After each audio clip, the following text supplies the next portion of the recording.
Bueno, vamos a hablar un poco de historia alrededor de lo que sucede en El amor en los tiempos del cólera, que es una novela que se ubica en un espacio de tiempo que podría ser entre 1862, 64 y 1934.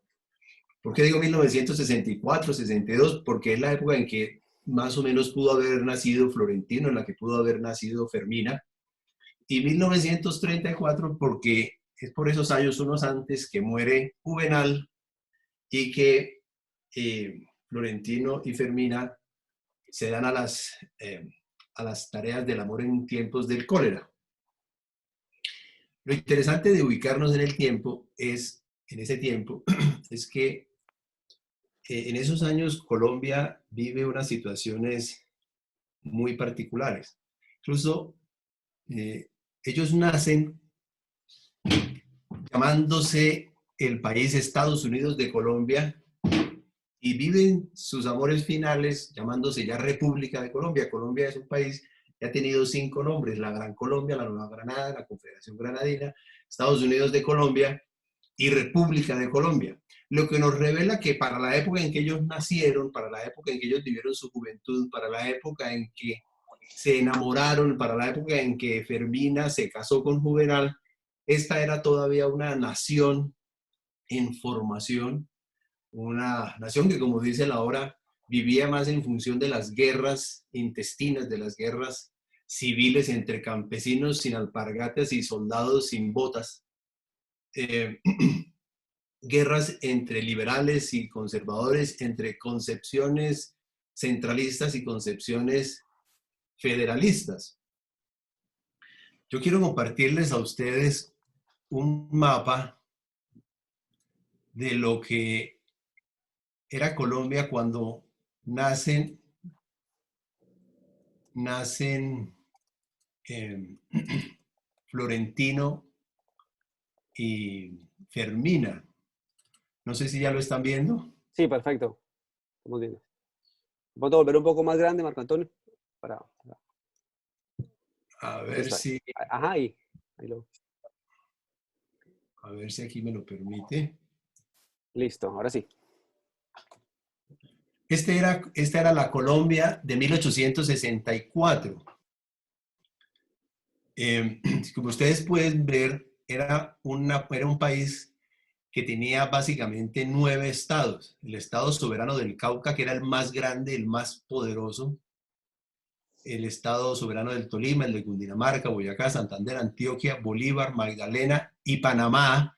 Aquí en el mapa hay que incluir, aquí por donde estoy más o menos señalando, la costa Mosquita, ubicada en Nicaragua, que fue regalada, porque hay que decirlo así, regalada en el gobierno de Miguel Abadía Méndez en 1928 a Nicaragua, y que después nos vino a generar una cantidad de problemas, pues, como ustedes lo saben, con el fallo de la Corte Internacional de Justicia de La Haya. Pero en esa época, en 1864, esta era Colombia, y dense cuenta cómo era Colombia.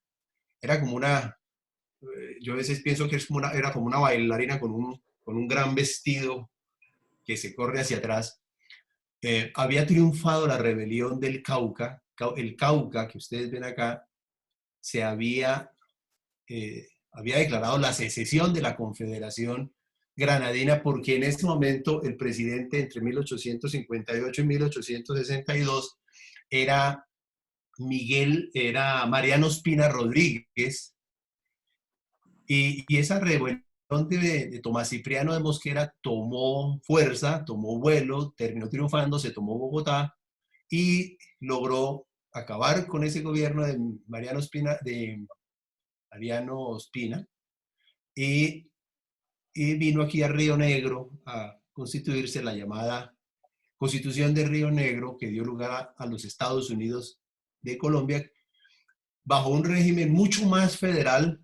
Era un régimen de 9 estados, en donde los estados tenían derecho a ejércitos, pero no tenía derecho a ejércitos. Entonces ya ustedes se imaginarán las múltiples guerras que hubo entre todos estos estados por cuenta de ese régimen federal que dice fincado en una constitución que a la misma hora dice que Víctor Hugo ponderaba como no señalaba que era una constitución para ángeles. Ya más adelante veremos cómo va cambiando este mapa en función de la manera como transcurre Colombia. Bueno, salgamos de acá y volvamos a la reunión.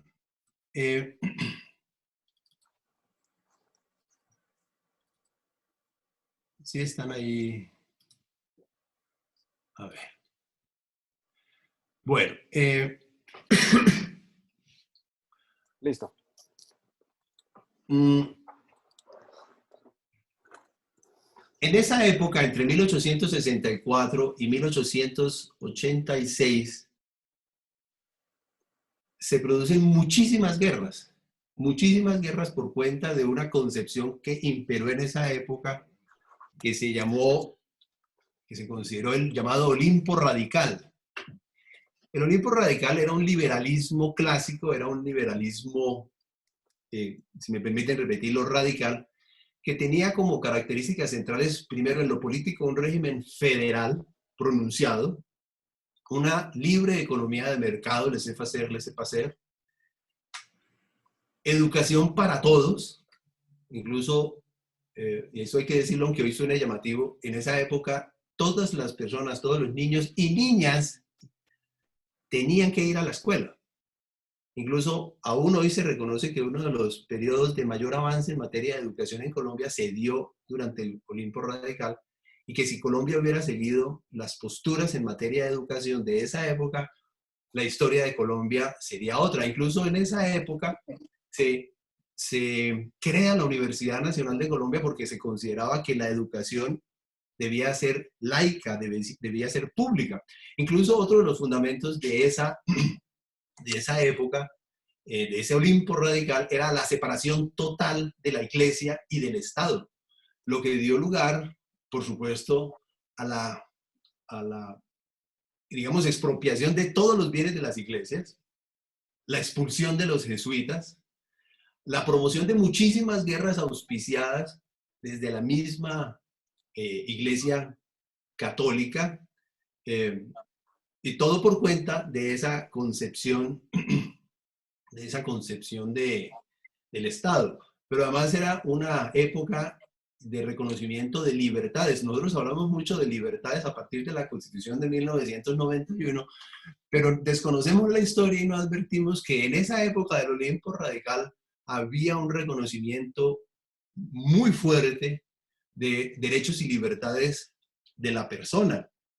Incluso en algún momento les comentaba que en esa época el concubinato no era civilmente mal visto, e incluso se presumía que los hijos de la concubina se presumían hijos del concubino, una norma que en Colombia solo vino a renacer en el año 2006. Fue una época, además, de mucho progreso. Por favor, no van a pensar que yo estoy ensalzando la época, históricamente la época, y que el libro lo revela. Por ejemplo, en esa época llegó a Colombia el telégrafo, en 1865, si mal no estoy, traído por Murillo Toro, el tolimense. En esa época, por ejemplo, se profundizaron terriblemente los ferrocarriles nacionales. Se implementó a partir de los trabajos de los propios estados, no como trabajo de la Unión, sino de los mismos estados. Se implementó, por ejemplo, el ferrocarril a Buenaventura, el ferrocarril de Antioquia, un ferrocarril a Santander, un ferrocarril hasta La Dorada, que incluso se refiere en la misma obra, porque ahí se bajaban del vapor y se subían al ferrocarril, o incluso en ese primer viaje que tuvo Florentino cuando escapaba de los amores y llegó hasta La Dorada luego de haber sido lindamente violado por aquella envigadeña que se llamaba Rosalba, tal vez. Sí, sí, ¿Sí lo creo que era. recuerda? Sí, sí, creo que era Rosalba, ¿alguien más? Rosalba, y que él la vio cómo subía en ese ferrocarril apenas por la montaña. Entonces eran tiempos de mucho progreso a base de los vapores era vital. Casi todos los estados procuraban tener líneas de ferrocarril que llegaran hasta el río Magdalena, porque el río Magdalena era la principal vía para sacar los productos y para exportar.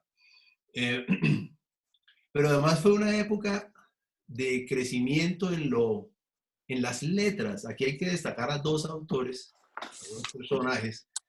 El uno es José María Vargas Vila. José María Vargas Vila fue un autor que en criterio de muchos, no sé si alguno de ustedes lo ha leído, en criterio de muchos es el mejor novelista que ha tenido Colombia, incluso por encima de García Márquez, dicen algunos. Es más, hablando de amores contrariados, su primera novela es Aura o las Violetas y es un amor muy contrariado porque ella termina rechazando al protagonista para beneficio de su familia y él escribió otras novelas que nos hicieron leer a nosotros en el colegio. Yo no sé si ahora las leen, como Flor de Fango. Y el otro gran destacado en las letras era Rufino José Cuervo, que es el que empezó ese gran diccionario de construcción de la gramática española, que después fue completado muchos años después de su muerte, de obligada consulta para aquel que quiera acercarse un poco al castellano, a la etimología, etc. Sobre el cual hay una obra que les recomiendo también, de un escritor colombiano muy crudo, que muchos no quieren, muchos detestan, que se llama Fernando Vallejo, que se llama El Cuervo Blanco. Y dentro de las cosas que destaca, dos cosas que me llamaron la atención de ese libro, es que lo llama Cuervo Blanco porque dice es el único colombiano que siendo bueno jamás aceptó ser funcionario público y ese solo hecho lo hace bueno, lo cual no dice mucho de mí, por ejemplo. Y, y lo otro es una cosa que a mí me encanta, te los comparto, es porque en esa obra se dice que en realidad para efectos de escribir hay que distinguir simplemente entre los leístas y los loístas, es decir, los que utilizamos el le, porque a mí me encanta utilizar ese artículo en le, ya casi de sueto, y los que utilizan el lo. Así que cada uno de ustedes puede ir identificando si son leístas o si son loístas. Pero bueno, en esa época se expide nuestro Código Civil en 1873, el 1 de mayo. En esa época tuvimos presidentes durante varios periodos. Tomás Cipriano de Mosquera fue durante esa época 3 veces presidente, ya lo había sido antes, en total fue 4 veces presidente. Rafael Núñez, que fue el padrino de bodas de Juvenal y de Fermina, fue 2 veces presidente durante el Olimpo Radical y 2 veces presidente, ya bajo la República de Colombia, por cierto, que Núñez, y destaquemos una pequeña historia de Núñez, el padrino de bodas. Núñez se había casado en Panamá con doña Dolores Gallego, pero ese matrimonio no funcionó, entre otras razones porque hablando de los amores que aquí precedió, pues Rafael Núñez se enamoró de Soledad Román. Y en esa época, el único matrimonio válido era el matrimonio civil, el único matrimonio que producía efectos civiles. El matrimonio religioso no producía efectos. Y por supuesto, el divorcio se hacía en forma civil, no había que anular ni nada. Pues bien, doña Dolores se divorció en Panamá de Rafael Núñez por allá en 1877 y Rafael Núñez y Soledad Román terminaron casándose estando ella en París. Rafael Núñez se casa por poder, porque obviamente él estaba aquí en Colombia en sus temas políticos, pero Soledad Román jamás fue aceptada por la sociedad colombiana. ¿Y cómo es la política de esa época? Llena de guerras, llena de discusiones, llena de soldados sin botas muertos y de campesinos sin alpargatas muertos. Aunque era Olimpo radical, aunque se manejaba disque plenas libertades, a Rafael Núñez, no obstante ser divorciado por la ley y haberse casado, bien casado, nunca le fue aceptado a su esposa. Jamás le fue aceptada a Soledad Román, lo que hizo que ella denostara de Santa Fe de Bogotá y se fuera a vivir a Cartagena y que pues Rafael Núñez en uno de esos enamoramientos no sé cuál de ellos, pero se fue detrás de Doña Soledad y terminó gobernando, casi gobernando desde Cartagena. Eh, eh, Terminó para, de alguna manera, validar su matrimonio, esa es lo que cuenta en la historia, terminó eh, manejando un concordato con la Santa Sede y coincidencialmente por esa misma época salió la nulidad de su matrimonio con doña Dolores. Un concordato que, como lo dije en otra charla, terminó manejando toda una serie de categorías de hijos, hijos legítimos, hijos ilegítimos, hijos de dañado y punible, ayuntamiento, hijos espurios, concepciones que incluso estuvieron rigiendo hasta hace muy poco, hasta finales de los años 90, hasta finales del siglo XX, como por ejemplo el parentesco de afinidad ilegítima. Y yo voy a referirlo para que algunos de ustedes de pronto echen cabeza, porque el parentesco de afinidad ilegítima era el que se tenía entre dos personas que no eran casadas legítimamente, pero que se habían conocido carnalmente en relación con los consanguíneos legítimos e ilegítimos de ella. O por ejemplo, nociones como la de hermanos de padre y hermanos de madre. Y a los hermanos de madre incluso se le llamaba hermanos uterinos. Pero bueno, esa es la primera parte, la del Olimpo radical, que termina en 1885. Se convoca una constituyente, se promulga la Constitución de 1886 y se hace en una casa aquí en Bogotá donde funcionó por primera vez. Los invito cuando vengan a Bogotá, en la antigua sede de la Universidad Javeriana, ahí en la Candelaria, donde queda el Museo Colonial. Ahí conocerán muchas cosas buenas. Para los que les gusta el tema de la justicia, ahí por ejemplo encuentran la vara del oidor, porque en esa época, un paréntesis, en el siglo XVI se hablaba de los jueces de la primera vara. Ahí está la vara del oidor. Es una buena experiencia. Bueno, viene 1886, ya se han casado Juvenal y Fermina, y Colombia entra en lo que se denominó históricamente el periodo de la hegemonía conservadora, que va entre 1886 y 1930. Durante esa época destaquemos varias cosas. Colombia vive la guerra de los 1000 días, que fue una guerra que se desató a partir del ya departamento de Santander contra el gobierno central, si mal no estoy.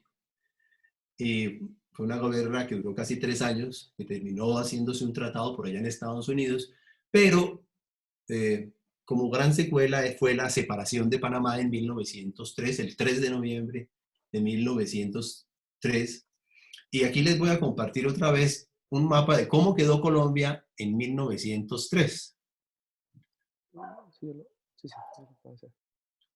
En 1900, ¿sí ven este mapa? Aún no, pero ya está habilitado opciones con todos los participantes, sí. Sí. Ya, ahora sí. Listo, ahora sí. Ajá. Volver otra vez grande para que podamos ver ají. Ajá. Listo. Esa es la Colombia de 1903, 1905. Coloquémosle mejor 1905 y yo quiero llamar la atención sobre una cosa. Si ustedes ven, ya hay muchos más departamentos. Ya el Cauca, que era el gran país, el gran estado que ocupaba todo esto, fue fraccionado y se creó el Caquetá, Putumayo, que eran comisarías, el departamento de Nariño. Mire, el Cauca incluía todavía el Chocó, al Tolima se le segregó el Huila, a Antioquia se le quitó un pedazo para formar Caldas, y eso se hizo porque, digamos, a raíz de la separación de Panamá, se comenzaron a generar muchas ideas también secesionistas, por lo menos de Antioquia, decía pues Antioquia separada. Al estado de Bolívar le quitaron un pedazo, lo mismo a Santander. Se creó estado como este, el estado de Galán, el estado de Quesada, el estado de Boyacá quedó pequeñito, el estado de Tundama, por ejemplo.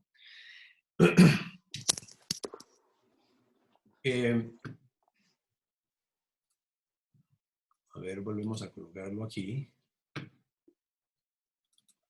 ¿Puedes colocar la pantalla? Sí, con mucho. Listo. Perfecto. Eso. Listo. Me avisa cuando vaya, se va a colocar otra cosa, yo estoy pendiente. Entonces, viene la separación de Panamá, la nueva constitución, tenemos la constitución de 1886, viene una reforma en 1910, la multiplicación de departamentos y comienza Colombia además a perder mucho territorio. Ronald, volvámoslo a poner, por favor. Dele clip, ábralo y nos comparte. Y yo cuando usted me diga, lo quito. Ahí ¿Listo? está. Ya, perfecto. Miren, en 1908 se va fraccionando mucho más Colombia internamente. Fíjense, por ejemplo, aquí teníamos un departamento que se llamaba Zipaquirá, Facatativá, el departamento de Sonsón, Jericó. Ya por aquí estaba Cúcuta, véanla. Sí. Bucaramanga, San Gil. Por aquí había Ipiales, por ejemplo. No sé si está por ahí el doctor Omar. Era Pasto. Pasto. Entonces, pero fíjense cómo Colombia ya pierde un gran pedazo como consecuencia de un tratado que hizo con Brasil en 1908. Panamá ya se había perdido. Por aquí le quedaba un pedacito que era la costa Mosquita.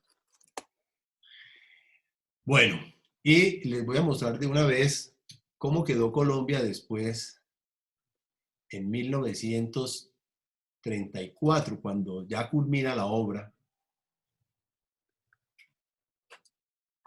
Esta es nuestra Colombia de hoy.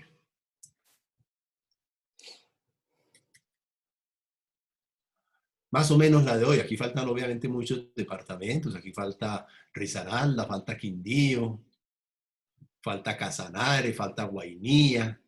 Pero en 1934 ya Colombia más o menos tenía los límites que tiene hoy. Y de esa gran bailarina con esa gran falda, a esto vino a quedar reducida. Y yo lo quiero destacar no en términos no lo tomen, sino en términos de una crítica constructiva, todo por cuenta de una errática política internacional que se manejó durante lo que se llamó la hegemonía conservadora entre 1886 y 1830, que le hizo perder a Colombia muchísimo territorio. Volvamos entonces a la pantalla, Ronald. Listo, perfecto.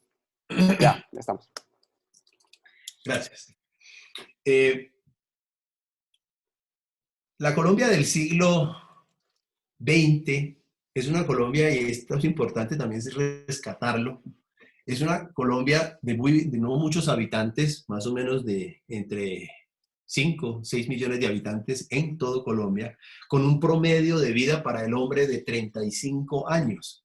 Ustedes van a decir, 35 años, ya entienden por qué para ser un magistrado de altas cortes se exigía 35 años, porque 35 años para arriba ya se consideraba viejo. Incluso en el mapa que ustedes vieron en 1908, donde existen varios departamentos, entre comillas, algunos como Buga, algunos como Pamplona, Santa Rosa, eso explica por qué se crearon tantos tribunales en esa época. Muchos de ellos ya venían de la Confederación Granadina hacia 1853-54, pero se consolidaron en esa época de 1908. Colombia también recibe el siglo XX, no solo con la Guerra de los Mil Días, con la separación de Panamá, con el fraccionamiento interno, con la pérdida de territorio, sino que la encuentra la Primera Guerra Mundial. Y la encuentra también la aviación a la que hace alusión García Márquez en varias ocasiones. Por cierto, destacar, no sé si ustedes ya lo sabían, que Colombia tiene la segunda empresa aérea más antigua del mundo. Precisamente Avianca es la segunda después de KLM y solo por 3 meses. La empresa aérea más antigua surgió con el nombre de Escapta. Pero esos primeros 30 años, que son años de matrimonio, o esos 50 años de matrimonio de Juvenal y de Fermina, entre 1886 y 1930, coinciden plenamente con una época de hegemonía conservadora, de profunda incidencia de la Iglesia en la sociedad colombiana, donde las costumbres, los hábitos eran absolutamente determinados por los patrones religiosos, lo que explica de alguna manera muchos de los comportamientos de tanto de Juvenal como de Fermina. Destaquemos históricamente que la hegemonía conservadora cae por uno de esos incidentes pendejos de la historia colombiana. Porque resulta que en Colombia los presidentes de esa época, dice la historia, terminaba imponiéndolos la iglesia, obviamente los sacerdotes desde sus púlpitos decían hay que votar por fulanito y no voten por este otro porque ese es anticlerical, etc. Entonces el presidente en últimas era elegido por el arzobispo con sede en Bogotá durante muchos años, Monseñor Herrera. Y a Monseñor Herrera lo sucede Monseñor Perdomo. Entonces, cuando va, en esa época, en 1929, cuando el Partido Conservador va y le dice a Monseñor Perdomo, dígame, aquí tenemos dos candidatos. El uno es Guillermo Valencia, el poeta, y el otro es, ¿qué? El otro era el general Vázquez Cobo, que después participó en la guerra con el Perú en 1932. ¿Cuál de los dos? Y resulta que el Monseñor Perdomo no se decidió. Estaba muy neófito en el arte de decidir en política y no se decidió. Y como no se decidió, entonces el Partido Conservador fue debido y permitió que el candidato único del liberalismo, que era Enrique Olaya Herrera, que era un cundinamarqués de un pueblito aquí, surgiera como presidente en 1930. En los amores de Fermina y de Florentino, esos amores, ¿cómo decirlo? ¿Cómo los llamaría usted, Ronald? ¿Esos amores impúdicos o cómo lo llamaría? El de Florentino con Fermina. Con Fermina, a la edad de ellos, amores añejos, amores lo que sea. El posterior, el posterior. Posterior. A mí se me viene a la cabeza el tema de Vargas Llosa casándose ya a la edad que tiene, ¿no? Que hay por ahí un video y una foto. Sí. Y por ahí cuando hablamos de amor discutíamos eso, digamos, el amor, ¿es posible el enamoramiento, el amor a una edad avanzada? Yo pienso que sí, yo pensaría que es un amor tardío, pero es un amor también seguramente por la necesidad del ser humano de ser reconocido, de sentirse querido, de sentirse amado, de no sentir la soledad, porque si la soledad uno la puede trabajar, la puede, digamos, administrar dependiendo de su personalidad, pero la soledad plena a nadie le gusta. Digamos, la soledad es buena siempre que uno está acompañado, dice Héctor Abad, una soledad acompañada es la mejor que hay. Es un contrasentido, pero no, realmente lo que quiere decir es que la soledad ayuda mucho a crecer, pero no debe estar acompañada de seres queridos. Yo pienso que bueno, sí, el amor tardío de ellos dos. Entonces el amor de este libro empieza bajo un gobierno radical, de liberalismo radical, y termina bajo otro gobierno liberal. Los amores de Juvenal y de Fermina transcurren bajo un gobierno conservador con mucho dominio y incidencia social de la Iglesia Católica. Marco Los Antonio, amores todos transcurren en medio de las guerras, pero no solo guerras, y hay que también destacarlo, no solo guerras internas, no solo guerras de un país, de una nación que apenas se estaba formando, que incluso todavía se está formando, de un país fraccionado, de un país dividido, de un país que apenas estaba entrando en la tecnología y que se sorprendía con la llegada del globo, con la llegada del telégrafo, con poner el telégrafo en los vapores, con la llegada de los aviones, con la expansión de los ferrocarriles, sino también envuelto en una época a nivel mundial también de guerras, porque ustedes lo saben, a finales del siglo XIX, por ejemplo, se presentó esa guerra franco-prusiana que terminaron ganando los prusianos, el imperio austrohúngaro, que terminó con el Kaiser en el Palacio de Versalles hacia 1870 más o menos, pero también vino la Gran Guerra de 1914, provocada en parte por esa alianza que habían hecho los países tras la caída de Napoleón en 1815, que provocó que unos salieran en auxilio de otros porque así se habían comprometido un siglo antes, y que provocó esa gran guerra. Entonces, el amor en los tiempos del cólera es un amor que transcurre en medio de guerras, en medio de fraccionamientos políticos, en medio de un país en crecimiento, un, entre personas con concepciones liberales y concepciones conservadoras, y lo digo en términos no políticos, sino en términos ideológicos. La vida de Florentino es una vida libertina, hay que decirlo, yo por lo menos lo veo, es una vida libertina, irrespetuosa con la mujer, es una vida licenciosa. La vida de Fermina es una vida eh, con algunos arrebatos de civismo, pero profundamente arraigada en convicciones católicas, apostólicas y romanas, como se decía tradicionalmente. Y la vida de Juvenal es la vida del ciudadano bueno, del ciudadano que ayuda, pero que trata de mantenerse como gran ciudadano al margen de las veleidades políticas, sin dejar de reconocer, como él mismo lo dice al principio, que era un liberal. No sé si alguien tenga algún comentario o alguna pregunta. Marco Antonio, yo tengo dos. Bueno, tres realmente. Primera, está claro a nivel histórico que el amor entre Florentín Marisa y Fermina Daza, el de jóvenes, es antes de 1886. La historia permite establecer lo que es antes, que es en el marco del fenómeno que usted nos decía, se llamó la... Uy, se me olvidó el nombre. En donde los liberales tuvieron... Sí, hay muchas pistas, hay ¿Sí? muchas pistas. Primero porque el matrimonio de Juvenal y de Fermina duró 50 años. Ajá. El matrimonio de Juvenal y, y Fermina duró 50 años, por uno. Sí. En otro lado, en la obra dice expresamente que Juvenal muere bajo un gobierno nuevo, un gobierno liberal porque había caído ya el conservador. Y eso es en 1930, fue el cambio de gobierno. Y ese es Olaya Herrera, ¿no? Ese es el presidente que hizo el cambio. Listo. Enrique Olaya Herrera, si mal no estoy, nacido en Guateque. Pero además, la obra nos dice que Fermina, cuando muere Juvenal, tenía 72 años. Nos dice también... Sí, correcto. Y él tenía 80, ¿no? 72 y él 80. 80. Sí. Ajá.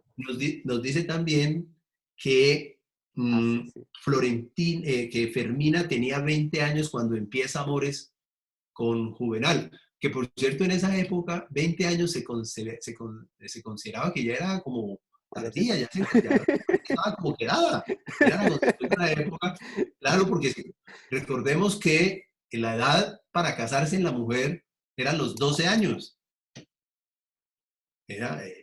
Además que es una concepción que alguien diría escandalosa, es una edad que se ha manejado por más de 4.000 años. Ustedes ven la historia antes de Cristo, ven la historia en Roma, la historia en el medioevo, y la edad más o menos de matrimonio era entre los 12 y 14 años para una mujer, es decir, después de que se ha desarrollado. Entonces, tenía 20 años. Si le colocamos entonces los 72 y los retrocedemos más o menos, ellos tuvieron que haber nacido hacia 1860 y pico, Uh-huh. o más o menos por esa época. Además hacen referencia a Núñez, que había sido 3 veces presidente. Claro que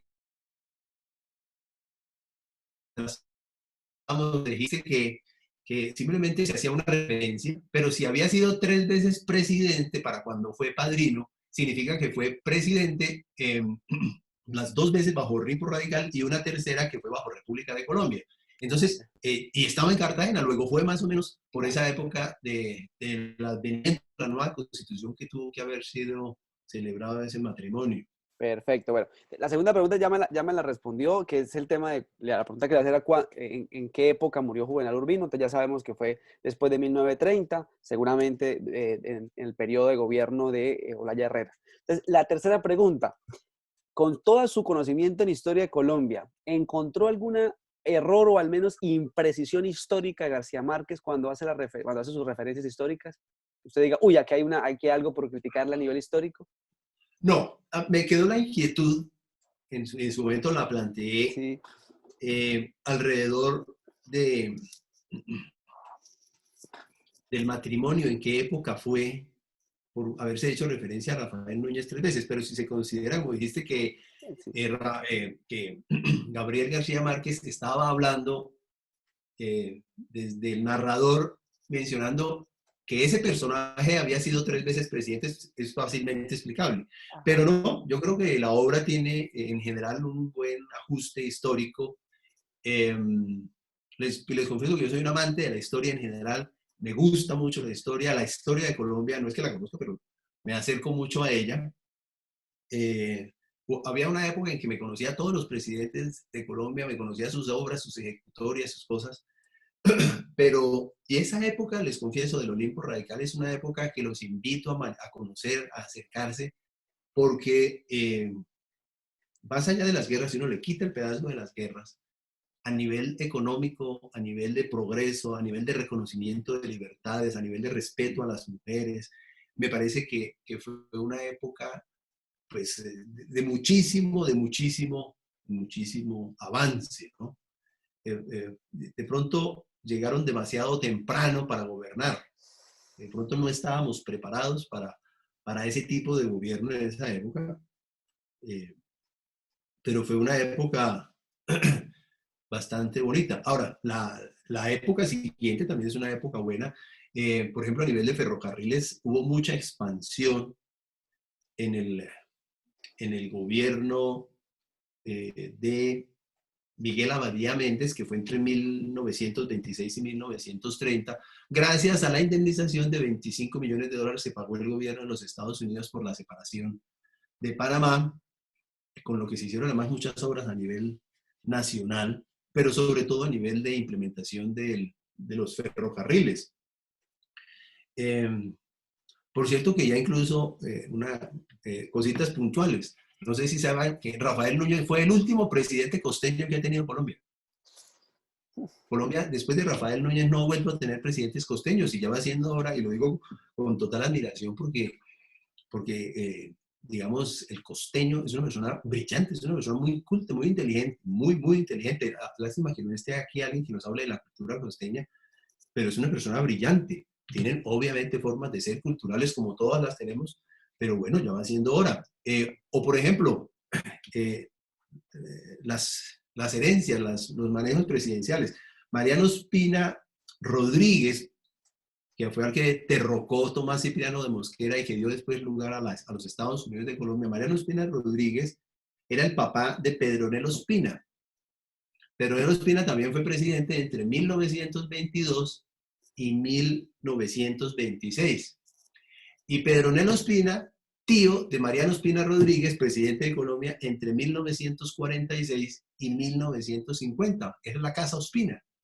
Y por cierto, se los cuento, por cierto, Martino, Mariano Espina Rodríguez, el que les digo, el primero, el presidente entre 1858 y 1862, abogado tomasino, de donde soy yo.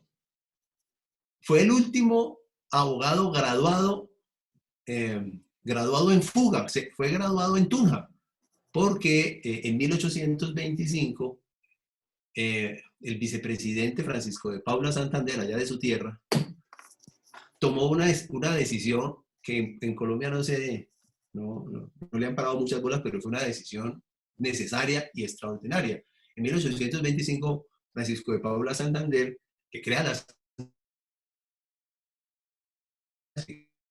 dice, un momentico, la educación la tiene que dar el Estado, no la Iglesia. Y resulta que hasta 1825 y desde 1580, la educación y los títulos de educación superior en Colombia se otorgaban por autorización de la Universidad Santo Tomás, de la que soy parte, de la que soy egresado.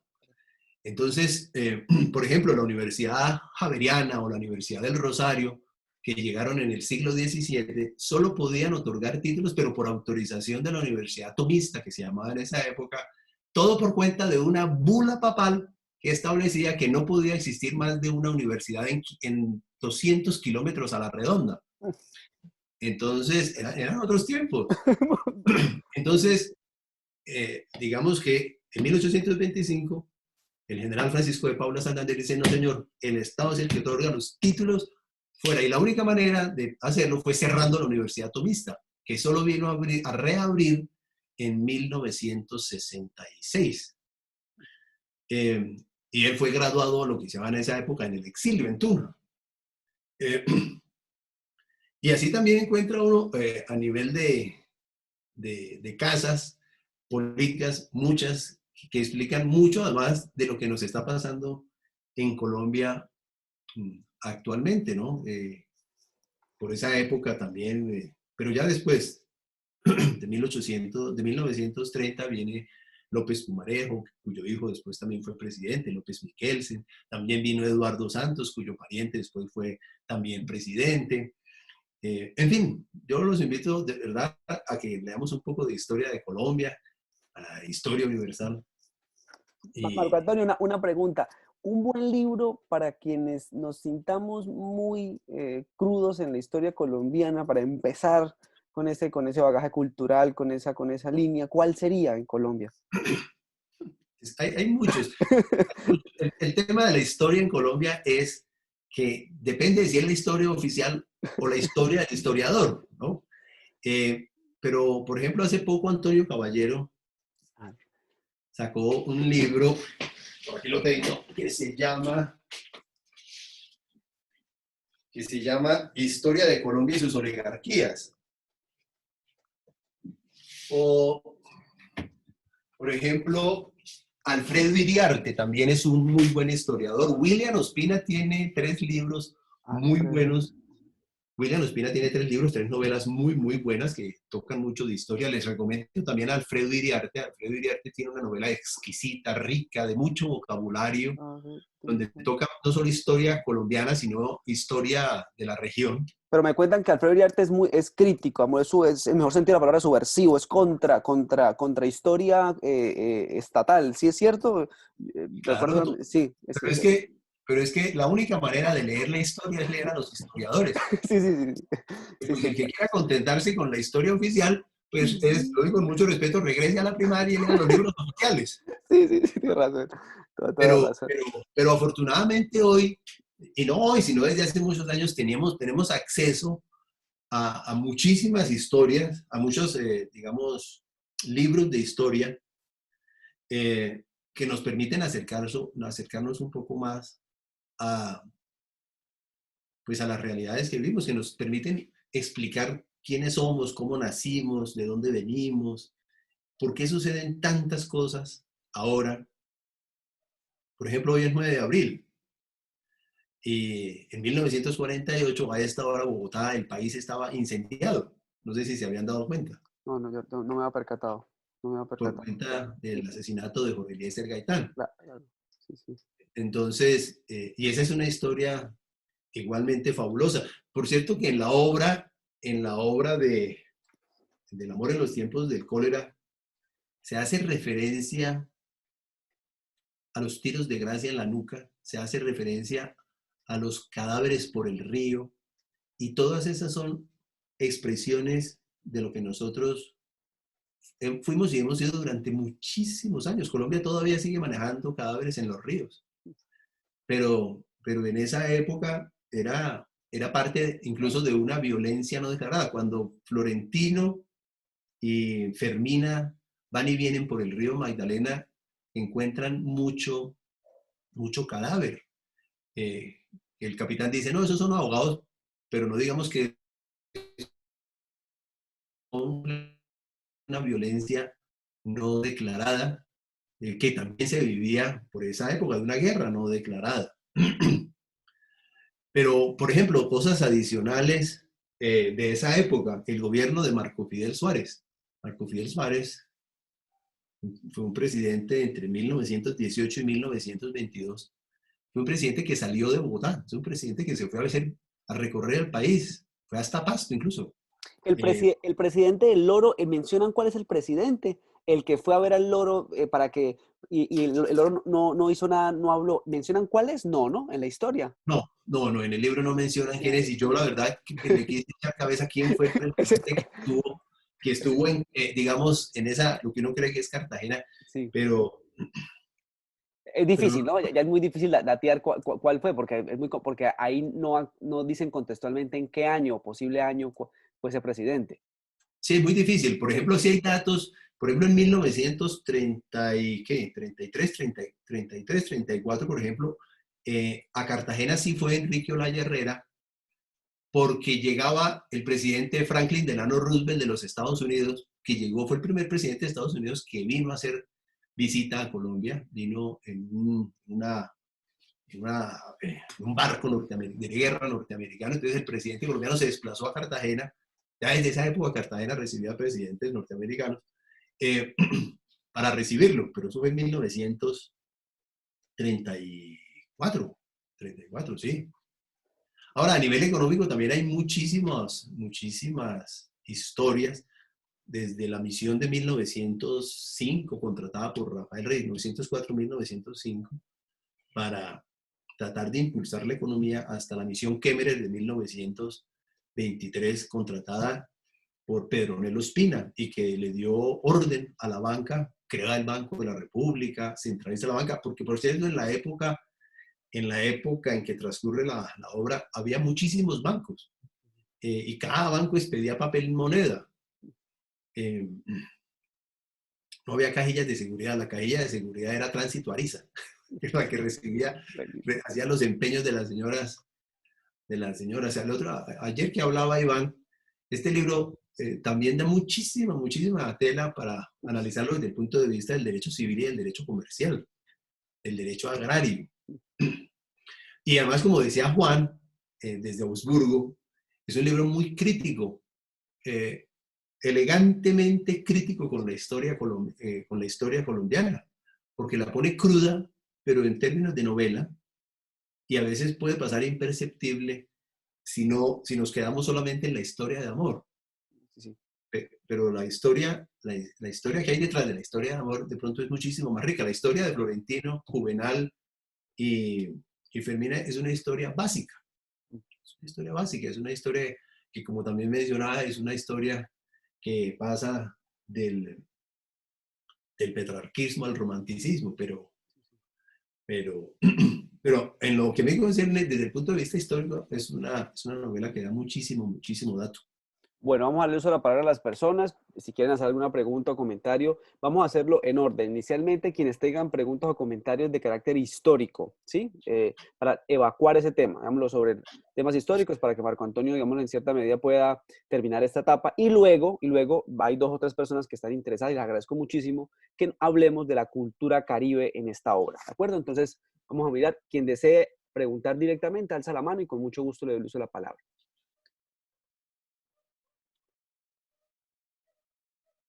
Bueno, Diego pide el uso de la palabra con muchísimo gusto. Diego Fernando tiene el uso de la palabra. Buenas, ¿me escuchan? Sí, perfecto. Ok. Doctor Marco Antonio, ¿cómo está? Muy bien, gracias. Mire, no, pues yo tengo una pregunta y un comentario. Respecto de la pregunta es si usted no cree que pues la coincidencia de fechas históricas que se visualizan en la obra no puede hacer un guiño de García Márquez a, pues al Olimpo radical y a las ideas liberales, de cierta manera, porque si vemos la historia cómo se desarrolla, pues lo que usted deja presente es que durante la hegemonía conservadora se da el matrimonio de Juvenal Urbino y Fermina Daza, y ya cuando muere Juvenal es que se retoma este amor pues idílico de Fermina Daza y Florentino Ariza. Eso es lo primero. Y lo segundo es un comentario y es tal vez que lo recoge el doctor Gregory, que la Universidad Externado también ha tenido un papel muy importante en este tema del Olimpo radical, porque gran parte de los docentes pues finalmente fueron parte de ese cúmulo de políticos que conformaron ese Olimpo radical del 63 al 86.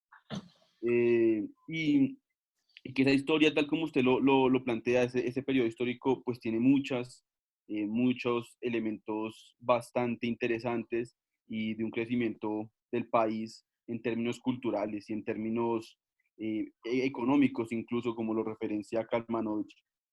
Y ahí tal vez un punto a anotar es el gran retroceso del país tras la vuelta al conservadurismo, sobre todo por la retoma de los colegios públicos por parte de la Iglesia Católica, de toda la educación pública. Entonces, pues ese era el comentario y dejo a usted pues la pregunta. Sí, tiene usted razón. Mire, digamos, a mí me parece que García Márquez sí le hace más favor al Olimpo radical que a la hegemonía conservadora en el libro. Y tal vez por la forma de pensar de García Márquez. Digamos, como dato muy coincidente, para mí puede ser simplemente una casualidad, pero no deja de llamar la atención. Uno de los más grandes exponentes a nivel de literatura,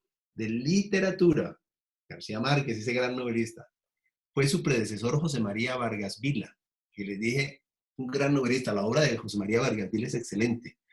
Un autor que hace mucho énfasis en el punto y la coma. Uno lee a Vargas Vila y hay mucho punto y coma. Y José María Vargas Vila nace en 1860 y muere en 1933. Vaya gran coincidencia con el tiempo de nacimiento de los tres personajes centrales y la finalización de la obra. Ahora, tiene razón en que el externado de Colombia nace como resultado de esa caída del Olimpo radical que tanto favor le hizo a la educación pública, tanto favor le hizo a la educación superior. El externado nace como una reacción hacia ese advenimiento de la hegemonía conservadora. Y sí, porque durante la hegemonía conservadora se dictaron leyes que de alguna manera organizaron la educación pública alrededor de la Iglesia Católica. En particular, el presidente, si mal no recuerdo, que manejó esa ley fue otro literato, que fue Marroquín, que tiene muchísimas obras, Marroquín. Un presidente al que le preguntaron en forma crítica sobre la separación de Panamá y dijo que ¿por qué se quejaban de él? Que él había recibido una nación y había entregado dos. ¿De qué se quejaban? Marco Fidel Suárez era otro literato. En términos críticos, obviamente, y burlescos, diría yo, muchos decían que la hegemonía conservadora lo único que le había dejado a Colombia era una categoría de hijos, iglesias en todos los pueblos y la separación de Panamá. Pero obviamente no es así. Hay muchas ejecutorias, muy buenas ejecutorias, por ejemplo, en el gobierno de Concha, de Concha, que por aquí tengo el libro de él, por si a alguien le interesa. ¿Dónde estará el libro? Libro sobre pruebas. Él tiene un libro sobre pruebas, el presidente Concha, entre 1914 y 1918. Un libro pequeñito, no lo veo por acá. ¿Verdad que lo presté y se lo llevaron y se lo quedaron? No, es difícil que vuelva. Entonces por ejemplo, la ley que le dio calzado a los trabajadores.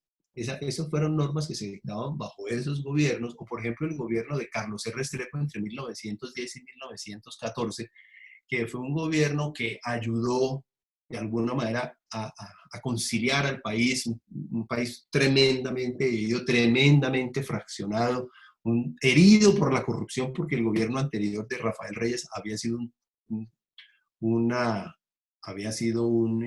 gobierno terriblemente corrupto. Por cierto que en 1910 se acaba la pena de muerte en Colombia, la que hoy muchos están pidiendo. En esa época Colombia acaba la pena de muerte. Los últimos fusilados por pena de muerte fueron los que atentaron contra Rafael Reyes, aquí en Bogotá, en un sitio que se llamaba en esa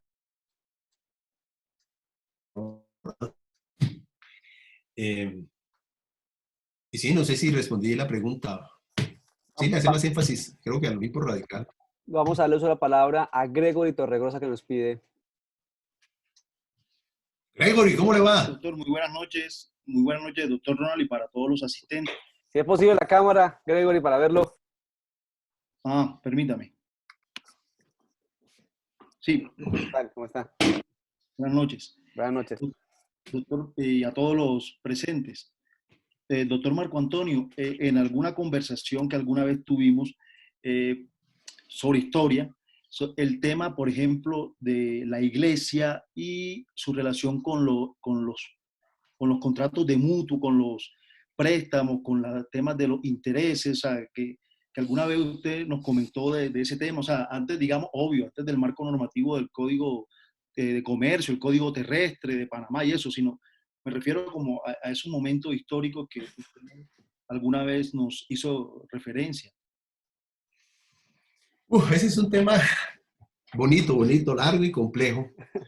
No, no, de acuerdo. Lo digo por el tema de la novela, o sea, que transcurre pues, a finales del 19 y ya Colombia, pues, a puertas de un nuevo siglo, pero sí, de todas maneras que el influjo de la iglesia todavía era muy fuerte, desde luego. Voy a decirlo directo. Dos cositas. La primera, la Iglesia Católica nunca ha sido amiga de los préstamos onerosos, es decir, de los préstamos remunerados. Nunca ha sido, incluso ustedes ven leen la doctrina social de la Iglesia Católica, que también la invito a leer. Ustedes la ven, por ejemplo, reflejada en los documentos del Concilio Vaticano II y en muchas encíclicas que también los invito a leer, como Popularum Progressum, Laborem Excelsem, Mater et Magistra.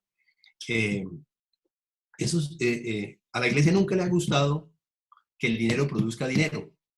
No, el trabajo se produce por trabajo, un trabajo digno y respetuoso, dice la Iglesia, del trabajador. En la época del Olimpo radical se intentó generar banca después de 1870, que es cuando nacen muchos bancos, algunos todavía existentes como el Banco de Bogotá y en esa época el Banco de Colombia. Pero el crédito en general, vea aquí la paradoja, se canalizaba era a través de la iglesia. Y entonces eran las iglesias las que manejaban los préstamos a las personas, a los campesinos. Y quien lo creyera, eran las iglesias las que recibían cierta retribución.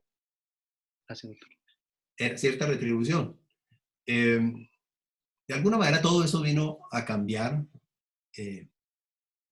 Incluso, hay que decirlo, desde 1904, 1905, cuando se trata de impulsar el crédito hipotecario. Después, con mayor razón, de la misión Kemmeren en 1923, cuando ya se crea una banca central, cuando ya se implementa la banca y por supuesto había que manejar otra línea de pensamiento. ¿Ya? Pero eso es, digamos, dicho a gran brochazo, ¿no? No, sí, sí, sí. Muchas gracias, doctor. Claro, Gregory. ¿Alguien más, alguna pregunta sobre el tema histórico? Bueno, ante el silencio, entonces, doctor Marco Antonio, enormemente agradecido con esta charla.